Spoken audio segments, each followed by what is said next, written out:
L'immigration clandestine, premier décret signé par Donald Trump pour limiter le droit du sol, l'augmentation des droits de douane 25% pour les produits mexicains et canadiens, la relance des forages de pétrole, certaines des promesses du président américain. Alors Donald Trump est-il à la hauteur des attentes de ses militants? L'envoyé spécial d'Europe 1, Wilfrid De Villers, est allé poser la question aux sympathisants du républicain, ceux qui ont bravé le froid polaire à Washington. À la fin du discours inaugural de Donald Trump, Mimi a les yeux qui brillent d'émotion.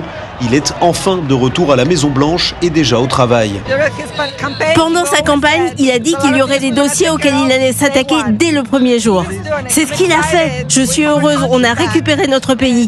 Il y a beaucoup de choses qu'il va prendre en main. C'est pour ça qu'on a voté pour lui, sur la question migratoire et l'économie. L'immigration illégale, thématique essentielle pour Sophie.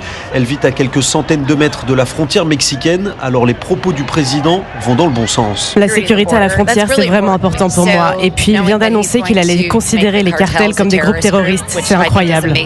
Donald Trump a signé plus d'une dizaine de décrets hier, dont un mettant en route la sortie des États-Unis de l'accord de Paris sur le climat.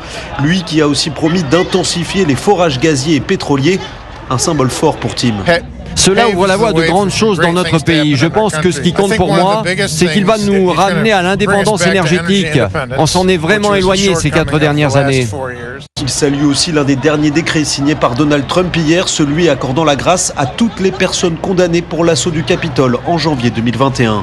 Washington, Wilfrid De Villers, Europe 1. La lutte contre l'immigration